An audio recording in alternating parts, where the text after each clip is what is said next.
Jonathan, I want to welcome you into this conversation. Thanks for being a part of this with us. Well, thank you so much, Gabe. What we're going through is a tremendous decline of community that has been going back many decades, and it's accelerated since kids moved on to social media. And what I'm finding is that religious communities are best positioned to keep kids rooted in real relationships and real communities. As we talk about what's happening with this generation, I know one of the points that you make is that early on, when we began the advent of social media, it was actually designed to create connection and community. Mhm. But then something flipped. Will you Right. describe what that trend line looked like, what flipped, Mhm. when it happened, and how that started to engage the Mhm. psyche maybe in a very different way for not just adults, but for Yes. our children? Yes. So, for the long history of humanity, going back thousands of years, whenever there's an invention that makes us better linked up, makes us connect, you get a huge increase in productivity and generally good things happen. So, whether we're talking about the road system in Rome or the postal service in Britain and America or the telephone, these are all good things. They connect people. And when social media came out, the original sites, I mean, originally it was like Napster, which was to, share files and steal music. But you get MySpace and Facebook and Friendster. And that was all just like, hey, here's a free way, no long distance charges, a free way, not just to talk, but to share photos. It's amazing. And so I don't think that was very harmful.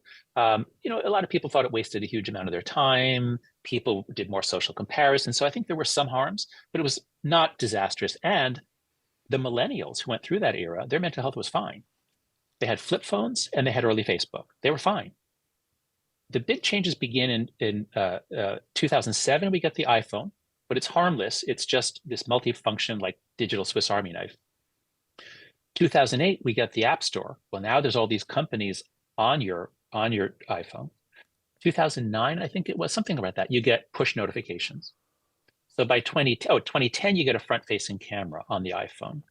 Instagram is founded, and in 2012 is when Facebook buys Instagram, and all the girls rush onto Instagram. So my point is, before 2009, the technology was amazing. It was so cool. We all loved it. We thought this is connecting people. This is great. This is going to knock down tyrants. This is going to be good for democracy. 2011, you have the Arab Spring. Oh my God, these platforms are amazing. They're going to make the world great. By 2015, it's beginning to be clear that actually what we've done to ourselves is we've now immersed ourselves in constant yelling and screaming, overwhelmed with news, overwhelmed with people's opinions, unable to focus, unable to establish reality. And so the metaphor, I love metaphors, and the metaphor that really captured for me the change that happened in the 2010s is the Tower of Babel, and I've been writing about that a lot. Um, I mean, in the popular imagination, we think God knocks over the tower. But of course, in the story, this very brief story, I believe the line is God sees the hubris of the people building the tower in the city, and he says, let us go down and confuse their language so that they may not understand one another. And that renders the people impotent, and confused and upset, and they are scattered. That feels exactly like what happened to us in the 2010s. There are many other contributing factors. There's economic inequality. There's all kinds of other things you can point to. But I think the most important single change was that the way we were connected was rewired very, very quickly. That we're connected not by direct connections like the telephone. We're connected on public platforms where the most outrageous and aggressive speakers are the ones who get the most attention and dominate the discussion. This is terrible for democracy. Yeah, this idea of social media environments becoming platforms. I know you've talked about how children, being forced onto a platform, any of us being put Yeah. on a literal, and it started to be called platforms, significantly just changed the way we approached what we were even doing on these platforms and how much we felt this pressure Exactly. to perform or to keep up or to have an opinion on everything, even if we're not that informed about it. Um, Yeah. talk about that in light of children, because you write a lot about how we've gone from this Sure. play-based childhood to this phone-based Hmm. childhood, and talk about all the dynamics now as we Hmm. kind of zero in on our teenagers, we zero in on Gen Hmm. Z. Sure. How is it Sure. impacting their brain and the Yeah. way that they're Yeah. engaging with others? So if we think about social media use for adults like us, there are many uses. I use it to get the word about my paper. I use it to find things. I also suffer from it. It makes me anxious sometimes. So there's a mix of costs and benefits for adults. And most adults probably share my feeling of sometimes just being overwhelmed. It's just too much. It's disorienting. It's a time suck. So that's adults who had a normal childhood, normal puberty. Our prefrontal cortex was developed in a normal way. We have some self-control. Now let's look at middle school kids, especially ages 10, 11, and 12, because that's when we give them phones. At least, you might be a little bit later in religious communities, but in America, roughly fifth and sixth grade is when kids get phones and social media. And for them, the benefits are essentially non-existent. They don't need to network. They don't need to find the latest data. They don't. So the benefits to middle school kids from being on a social media platform, I can't see them at all. And the harms are extraordinary. This is early puberty. This is when the brain is beginning its most rapid period of rewiring since the first year of life. In utero, obviously, our brains are frantically trying to wire up and create neurons that will connect in the right way. But then it slows down after age 5 or 6. The brain doesn't grow anymore. It's just about fine tuning. And the fine tuning of the neural connections really speeds up at the start of puberty. So 11 to 13 for girls is the most sensitive period. We really need to protect their brains then. And for boys, a year or two later, 12 or 13 to 15 or 16 for boys. But what do? We don't protect their brains. We say, okay, everyone else has a smartphone in your fifth grade class, sixth grade class. So, okay, I have to give you one because you tell me you're the only one who's so at the exact moment when we need to be really attending to our kids, making the transition from childhood to adulthood, where most societies have rites of initiation, they have guidance from other adults, not the parents. It's always other adults come in to help guide the girl to become a woman, the boy to become a man. At that exact moment, we completely abdicate our responsibility as socializers. We give them an iPad or an iPhone. We let them spend 5, 7, 9 hours a day online interacting with strangers who were selected for their extremity by an algorithm and fed to them as their role models. So this, I believe, is intervening in kids' development at the most vulnerable point in life. You couldn't pick a worse time to give kids smartphones than age 10 or 11. And of course, many of them had iPads since they were infants. So that's my basic argument. And to sum it up, we have overprotected children in the real world where they need to be out playing unsupervised, having adventures. And we've underprotected them online where we literally give them our phones or our iPads when they're 1 year old to shut them up. We've underprotected them online. That's my argument. Yes, and I think that hits home for so many people who have felt like, hey, the world outside's so unsafe, I can't send them out. And then all of a sudden we find that the predators, maybe it's an algorithm that's the predator, but there's someone going after our children in a way that we're not protecting them or thinking about that at all. And I think that's the beauty of religious communities is there is this opportunity to both experiment with and to start to create a real community that says, hey, we want to address these things together. And so I want to get to that in a moment because I believe that's the thrust of your argument is we can do something about this. And I know others might be skeptical. It's too late. This has gone too far. But I can tell you, we've seen this. Yep. We've seen the stories though. And I think these leaders are going to be encouraged today about there is things that we can do if we approach this simply. But before I get to that, talk a little bit about the rate of suicidality and how that's increased, specifically in girls.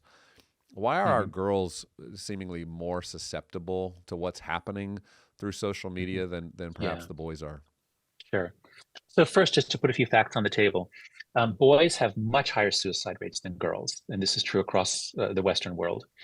Girls have more anxiety and depression, and they have more suicidal ideation, and they make more suicide attempts. But their attempts tend to use overdose of medications or cutting their wrists. They tend to use reversible means, and most of the time it's reversed. When a boy tries to kill himself, it usually is much more likely to use a gun or a tall building. Boys are trying to end their lives as directly as possible, and they succeed a lot.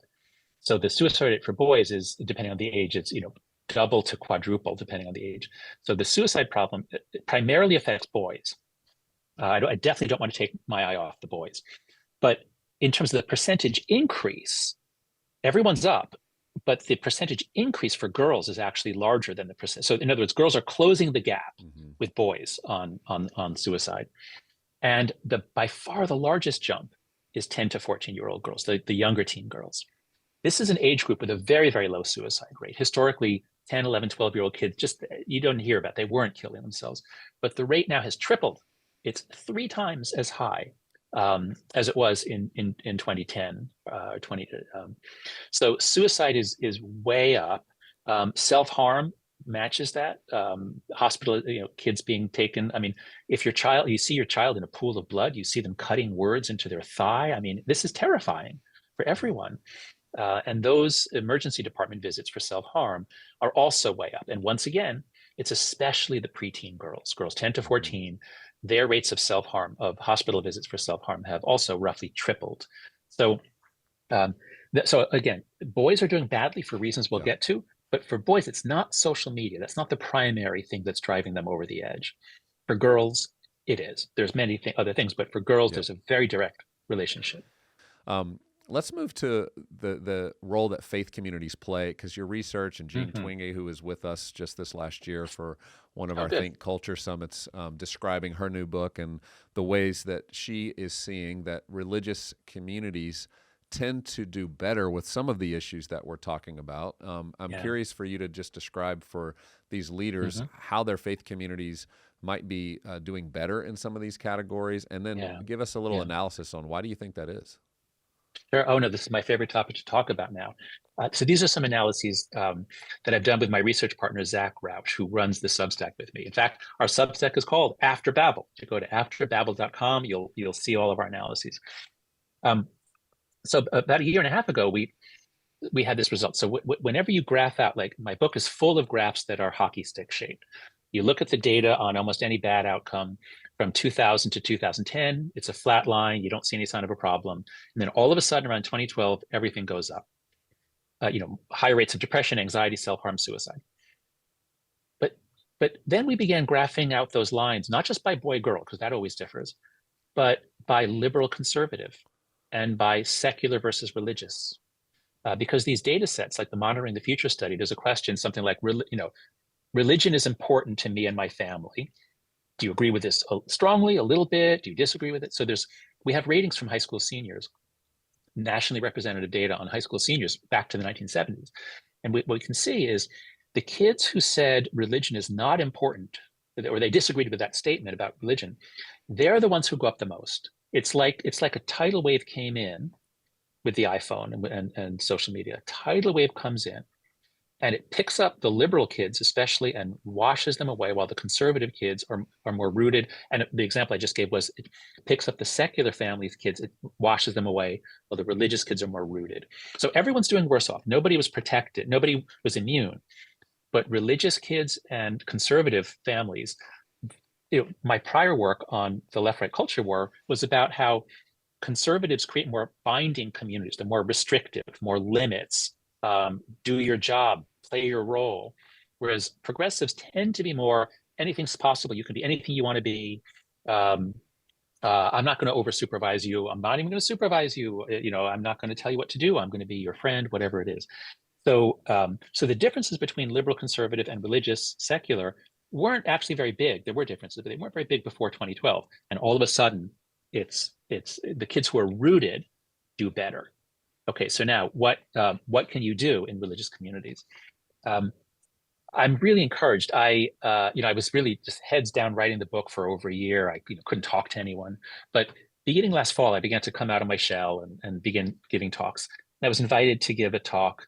THINQ, which is a Jewish organization based in New York. They do a lot of Jewish education. They support a lot of Jewish causes. So I talked with this community of Jewish day school leaders, and these are almost all Orthodox. They're not Reform. I was raised Reform, which is sort of the most assimilated kind. But the Orthodox kids, they all take Shabbat very seriously. In Jewish Orthodox households, you do not do any work from sunset on Friday to sunset on Saturday, and you do not use your device, you do not use your screen. And of course, the rest of us, we talked about it as a digital Sabbath. You take a day off, digital Sabbath. So these Jewish communities, they have that advantage right away, is that they have this mandatory time when they have to just be together, talking, interacting, no devices. These Jewish day schools can be much more controlling of family life outside of school. So my kids go to New York City public schools. I can't imagine the principal sending home a note in middle school saying, please don't give your kid a smartphone. Like they would never do that. There would be an uproar. Who are you to give me advice? I can raise my kid how I want. But these Jewish day schools, they're able to say, some of them even say, if you want to send your kid to our school, you have to sign a contract. You will not give your kid a smartphone, period. You will not give your kid a smartphone. You give them what they call a kosher phone, which is, it call, you can text, but you don't have an internet browser, you don't have pornography, you don't have social media. So, so religious communities have the ability to really set norms and put some subtle pressure on the whole group. And that's magical because all of this is based on a set of collective action problems where each of us acting alone, we find it really hard to deny our kid these things that everyone else has. But if we act together, it becomes much, much easier. That's why I'm so excited about the possibilities for religious communities, especially when they have a school, when there's a school involved. Share with us the 4 specific Sure. ways that you encourage us to take action. Mm-hmm. Sure. So I'll just list them first and we'll go through them. So it's 4 simple norms. These are not laws. These are just norms that we can adopt. No smartphone before high school. Just give them a flip phone. No social media before 16. Phone-free schools. And far more independence, free play, and responsibility in the real world.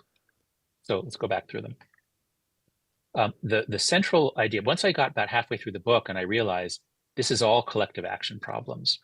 The parents hate what's happening. Even the kids hate what's happening. The kids don't like their phone-based lives. They see that it's messing them up. But I ask my students, well, why don't you just get off of TikTok? And they say, I can't because everyone else is on it. And I need to know what people are talking about. So it's a trap. Once you see that, then in the social sciences, we have a lot of experiences studying collective action problems. And the way you get out is with collective action, or the government can come in to change rules and norms and rules and laws, or people can organize to change norms. But it's very hard to escape by yourself. So that's why the first one is so easy to do if you do it with a group, but it's hard to do alone. Once you see that it's all collective action, now you can say, okay, how about if none of us give our kids a smartphone till high school? Now, in religious communities, you could even go later. In the secular world, 18 would be better for health, but we're never going to get there. Right now, we're at 10 or 11 is when they get smartphones. I'm trying to get that up to high school. Clear this out of middle school. I would urge, especially those communities that have a school in them, really focus on middle school. That's where the maximum damage is done, and that's where the changes are easiest. It's going to be very hard to get phones away from high school kids, but middle school we can do. So no smartphones before high school. Let them have a flip phone or a phone watch. A lot of parents say that Apple Watches, because you want to be able to text your kid if you're sending them out. I understand that. So flip phones, basic phones, or phone watches. Rule number 2, no social media before 16. The Florida bill, I think, gets this exactly right. Governor DeSantis just signed a bill in Florida last week saying children are not allowed to open a social media account until 16. And the current law says 13, but it's completely unenforced. Congress passed this terrible law in 1998, COPPA, and they said, at what age should we treat kids as adults online? At what age can they sign a contract with a company and give away data without their parents' knowledge or permission? And they said 16 originally, and that got pushed down to 13, and there was 0 enforcement. So right now, there is no age limit anywhere on the internet. Any child can go to Pornhub, Instagram, they can open 50 accounts, they can do anything they want right now. The Florida bill is going to hold the companies responsible for this. They're going to have to develop some sort of age verification. The Florida bill says at 14 and 15, with parents' permission, you can open an account. So that's exciting because maybe the platforms will finally develop some way for parents to be involved in what their kids are doing. That's the second norm. Those two would be completely transformative. Those two would roll back the phone-based childhood. The third norm is the easiest to do. It's the most bang for the buck. We can do it. We have to do it this year in time for September, phone-free schools. Anyone listening, if you have a school in your community or if your kids go to a school that allows kids to keep their phones in their pockets during the day, it's like running a heroin treatment clinic where you say, oh, sure, you can bring your stash, your needle, you can bring it all in to the clinic, but you have to keep it in your pocket. You have to promise you're not going to shoot up while you're here in the clinic. You have to go to the bathroom if you want to shoot up. That's insane. These addictive devices to have in the pocket. If anyone is texting during the day, then everyone has to check their texts because nobody wants to be left out. So we have to go to a system where when kids arrive at school, they put their phones, their AirPods, anything that can take them away from communication in the real world. We put them in a phone locker or a Yonder pouch. This is easy to do. The benefits are extraordinary. No school regrets going phone free. They all say, why didn't we do this years ago? So phone free schools is the third norm. And then the fourth norm is far more independence, free play, and responsibility in the real world. Because if we're rolling back the phone-based childhood, we're saying you can't spend 10 hours a day on your screens. We have to give them back play. We have to give them back a healthy childhood instead of it. So a lot of parents are really focused on the phone aspect.